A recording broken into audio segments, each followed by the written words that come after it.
शुरुआत त्रिशूर नाम के शहर से होती है, जहाँ हम डॉन और बिजू नाम के दो बंदों को देख पाते हैं और इन दोनों ने गैंगस्टर बनकर पूरे त्रिशूर में आतंक फैलाया होता है, क्योंकि त्रिशूर अक्सर गैंगस्टर्स की वजह से ही जाना जाता है। यहाँ का सबसे बड़ा गैंगस्टर गिरी नाम का आदमी है। उसकी तो पूरी एक टीम है जिसने पुलिस तक को डरा के रखा हुआ है। हालांकि पुलिस वालों का हेड अपनी पूरी टीम के साथ इकट्ठा होकर गिरी और बाकियों के बारे में जानकारी निकालने के लिए निकल जाता है, लेकिन बाकी पुलिस वाले कहते हैं कि सर आप तो नए नए हो यहाँ पर, लेकिन हम जमाने से गिरी और उसके साथियों के खिलाफ सबूत इकट्ठा करने में जुटे हुए हैं। हमें पता है कि जब भी कोई अपराध वगैरह होते हैं तो गिरी और उसके गुंडे ही अंजाम देते हैं, लेकिन वो लोग अपराध ऐसे करते हैं कि सबूत ही नहीं छोड़ते। हमारे खुद के डिपार्टमेंट में कई सारे लोग हैं जो उनके लिए काम करते हैं, इसीलिए बहुत ही मुश्किल है उसके खिलाफ सबूत इकट्ठा करना। लेकिन तब सीनियर भी कहता है कि तो क्या हम हाथ में हाथ रखे बैठे रहे और उनको अपराध करने दें? ऐसा बिल्कुल भी नहीं होगा, हमें कैसे भी करके उनको रोकना होगा, क्योंकि लोग कानून की ऐसी धज्जियां नहीं उड़ा सकते। दूसरी तरफ डॉन और बिजू को किसी ने रमेश नाम के आदमी को मारने का ऑर्डर दिया था। रमेश का किसी दूसरे आदमी के साथ जमीन को लेकर झगड़ा चल रहा है और वो आदमी जमीन खरीदना चाहता है और रमेश बेचने को तैयार ही नहीं है, इसलिए उस आदमी ने रमेश को मारने की सुपारी इन दोनों को दी है। इसलिए ये दोनों खुलेआम बीच पब्लिक के सामने रमेश को एटीएम के अंदर घुसा कर मार देते हैं।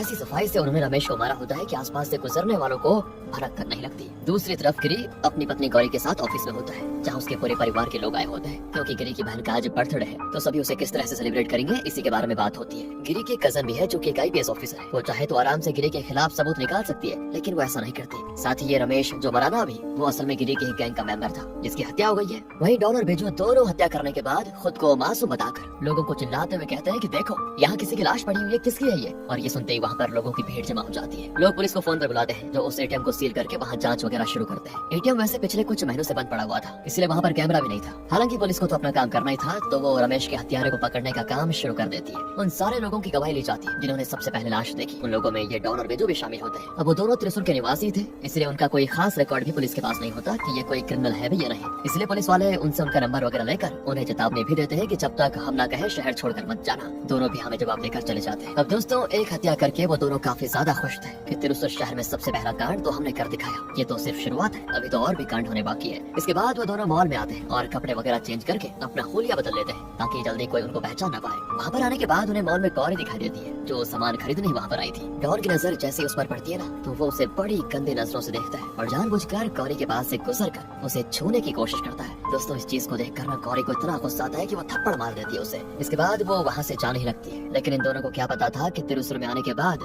इन्होंने सबसे बड़े गैंगस्टर की पत्नी के साथ ऐसी हरकत कर दी। अब कहीं इस वजह से इनका करियर शुरू होने से पहले खत्म न हो जाए। अब गौरी जैसे परेशान होकर मॉल से जाती है, गिरी वहाँ पर पहुँच जाता है और उसे परेशान देखकर कहता है कि क्या हुआ, सब ठीक तो है ना, परेशान क्यों दिखाई दे रही हो? तब गौरी उसको सारी बात बताती है। ये सुनकर तो गिरी का गुस्सा बिल्कुल सातवें आसमान पर पहुँच जाता है कि आखिर उसकी इतनी हिम्मत मेरी पत्नी को छुए, और वो गुस्से में डॉन और बिजू को मार मार कर उनकी हालत खराब कर देता है। इतना ही नहीं, डॉन ने जिस हाथ से गौरी को छुआ था, गिरी उसका वो हाथ ही तोड़ देता है। इसके बाद वो आराम से गौरी के साथ वहाँ से चला जाता है। अब गिरी को तो लग रहा था कि ये मैटर यहीं पर खत्म हो गया, लेकिन उसे क्या पता था कि उसकी इस हरकत से गिरी को बड़ी मुसीबत होने वाली है। अगले सीन में यहाँ पर रमेश का अंतिम संस्कार किया जाता है, जिसमें गिरी भी शामिल होता है। रमेश का एक बड़ा भाई भी है जो सभी से ये कह रहा होता है कि रमेश बहुत ही अच्छा इंसान था, काफी अच्छे पैसे थे इसके पास, जरूर पैसों के लिए मेरे भाई को किसी ने मार गिराया। बेचारे ने शादी तक नहीं की थी, अकेला जिंदगी गुजार रहा था, खत्म हो गई बेचारे की जिंदगी। दूसरी तरफ दोस्तों डॉन और बिजू हॉस्पिटल में आते हैं, क्योंकि गिरी से मार खाने के बाद उन्हें एडमिट होना पड़ा था। तभी वहाँ पर दो बंदे आते हैं। इन दोनों ने ही डॉन और बिजू को रमेश को मारने की सुपारी दी थी। असल में दोस्तों ये दोनों रमेश के बड़े भाई के बेटे हैं। रमेश अकेला था, उसके पास काफी ज्यादा संपत्ति थी जो उसके मरने के बाद उसके बड़े भाई के पास जाएगी,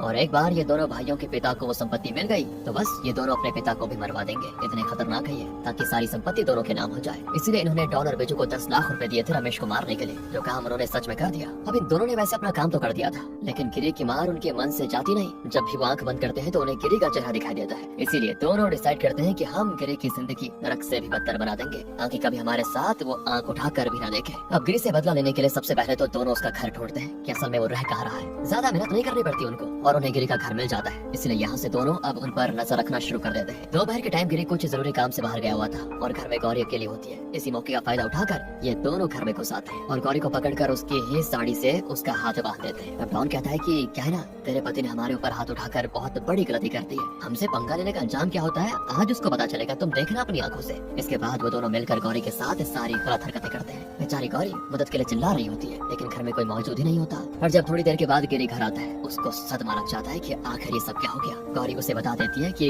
वही मॉल वाले लड़के आए थे जिन्होंने मेरे साथ ऐसा किया है, और आज पहली बार था जब गिरी से किसी ने पंगा लिया था, यहाँ तक कि उसकी वाइफ के साथ ये हरकतें कर दी, वरना इससे पहले तो लोग उसके नाम से डरते थे। और आज तो गिरी की माँ भी उसे कह देती कि बेटा उन लोगों ने जो किया है ना, उसके लिए उन्हें आसान मौत मत देना। तड़पा तड़पा कर मारना उनको, ऐसी हालत करना कि मरने के बाद भी मरे ना। गिरी की आंखों में भी गुस्से से उबलते हुए खून को साफ देखा जा सकता था कि अब वो उनको छोड़ेगा नहीं। दोस्तों, गिरी अपने सारे साथियों को डॉन और बिजू को पकड़ने में लगा देता है। गिरी ने तो सभी से कह दिया था कि ये बात पुलिस तक नहीं जानी चाहिए। मैं नहीं चाहता कि पुलिस उन दोनों को पकड़कर सिर्फ जेल में डाले। मैं अपने हाथों से उन दोनों का खात्मा करना चाहता हूँ। और फिर पूरे शहर के अंदर जितने भी लोग गिरी की गैंग से जुड़े हुए थे, वो सभी डॉन और बिजू को पकड़ने में लग जाते हैं। उन्हीं लोगों में पुलिस का खबरी भी दोस्तों गिरी की गैंग में शामिल है। तो उससे होता यह है कि पुलिस वालों को इस चीज की खबर लग जाती है। इसलिए सीनियर पुलिस ऑफिसर सभी पुलिस वालों से कहता है कि ध्यान से सुनो, बिजू और डॉन को हमें गिरी के उन कुंडों से पकड़ने से पहले पकड़ना होगा। इसलिए वो सभी भी उन दोनों को ढूंढने में लग जाते हैं। दूसरी तरफ काफी मशक्कत करने के बाद गिरी के साथियों को पता चल जाता है कि रमेश को भी उन्हीं दोनों ने मार गिराया था। साथ ही डॉन के गांव का एड्रेस भी मिल जाता है, लेकिन बिजू का कोई अता पता नहीं होता। इसलिए गिरी के साथी डॉन के गांव पहुंच जाते हैं और वहां कर उसके पिता को ही उठाकर लेकर जाते हैं। डॉन के पिता भी हैरान कि आखिर ये सब लोग हैं कौन और मेरे साथ करने क्या वाले हैं। तब वो लोग उन्हें बता देते हैं कि तुम्हारे बेटे ने क्या क्या कांड किया है और वो भी किस बंदे के साथ किया है।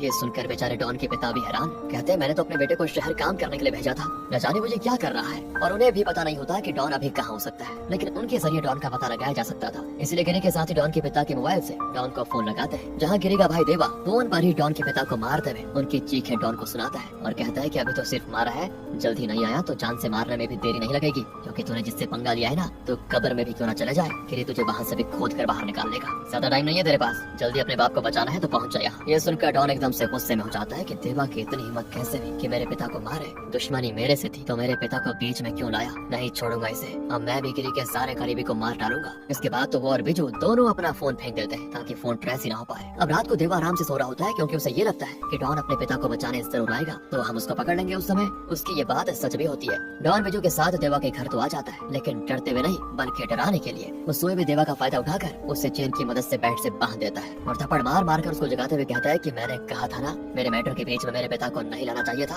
अब तो अंजाम भुगतेगा। इतना कहकर वो देवा को शूट करके मार देता है। और फिर क्या था, इस चीज की खबर जैसे ही गिरी को लगती है वो तुरंत देवा से मिलने जाता है जो कि मर चुका था। गिरी को तो समझ नहीं आता कि आखिर दो कौड़ी के लफंगों में इतना दम कहां से आ गया कि मेरी पत्नी के साथ ऐसा काम करे, उसके बाद मेरे भाई तक को मार दे। गिरी दोस्तों ये सोच सोच कर पागल हो जाता है कि अब मैं कैसे भी करके उन दोनों को अपने कब्जे में लेना चाहता हूँ। उन्हें मारूंगा नहीं, ऐसा मारूंगा कि बस। देवा के मरने की खबर मीडिया तक चली जाती है, इसीलिए ऑफिशियली तौर पर पुलिस भी अब इस केस में इन्वॉल्व हो जाती है। वो लोग भी डॉन और बिजू को पकड़ना चाह रहे होते हैं और पब्लिक तो इस चीज से बड़ी खुश होती है कि चाहे कोई भी हो, गुंडे शहर में मर रहे हैं, बढ़िया हो रहा है, ताकि गुंडा राज खत्म हो जाए। उनको क्या पता था कि गिरी अगर खत्म हुआ तो डॉन और बिजू लोगों का जीना हराम कर देंगे। गिरी तो फिर भी सिर्फ दुश्मनों के साथ गलत बर्ताव करता है, लेकिन ये दोनों तो निर्दोषों को बस अपने पैसों के लिए मारते हैं। दूसरी तरफ अपने भाई के मरने की वजह से गिरी बहुत ही उदास होकर घर जा रहा होता है, लेकिन तभी छुप कर ये दोनों उस पर गोलियां चलाने लगते हैं ताकि गिरी को भी मार दे। कुछ गोली तो गिरी के कंधे पर लग जाती है, लेकिन फिर भी वो अपनी राइफल निकाल कर जैसे गोलियां चलाना शुरू करता है, वो दोनों भी बाइक पर सवार होकर भाग जाते हैं। गिरी भी पूरे गुस्से के साथ अपनी गाड़ी लिए उनके पीछे जाता है, क्योंकि पहली बार ये उसकी नजर में आए थे,